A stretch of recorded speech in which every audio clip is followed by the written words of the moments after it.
अस्सलाम वालेकुम traders. Very good evening traders. इस वक्त जो है ना 5:30 बजे फॉरेक्स फैक्ट्री पे अभी हाई इम्पैक्ट न्यूज़ आने वाली हैं और 3 हाई इम्पैक्ट न्यूज़ हैं, 1 2 3। इसकी डिटेल चेक नहीं करता हूँ मैं, आप कंफ्यूज हो जाओगे, लेकिन बताने का मकसद ये है कि हाई इम्पैक्ट न्यूज़ है, बिग मूवमेंट हो सकती है।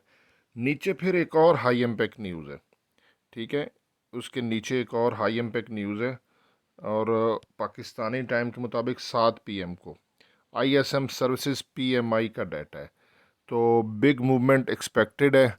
अभी हम चार्ट पे चेक कर लेते हैं कि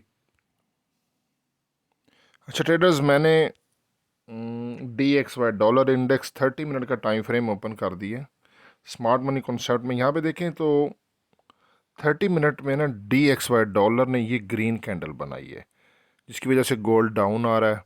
और लेकिन अभी यहाँ पे ये देखें, इसकी मूवमेंट में कमी आई है DXY में।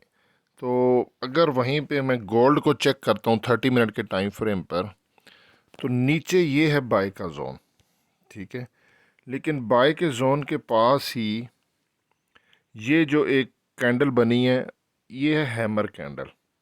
तो हैमर कैंडल का लो है 3342.71। तो 3342 हमारा है टर्निंग पॉइंट।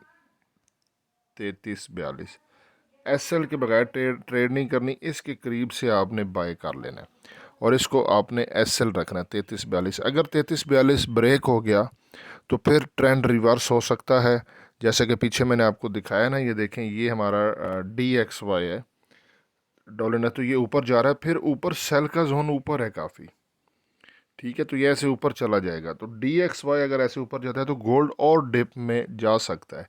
फ़िलहाल इस हैमर कैंडल के नीचे वाली विक को मे भी हो सकता है इसको रिस्पेक्ट दे और फिर गोल्ड ऊपर चला जाए, लिहाजा आपने स्ट्रिक्टली 3342 ये SL को फॉलो करना है और इसके करीब से यानी कि 3344-45 से आप बाय करके होल्ड रख सकते हैं। गोल्ड फिर ऊपर 3400 की तरफ जा सकता है। बाकी हसन मान को दुआ में ज़रूर याद रखिएगा। अल्लाह हाफिज़।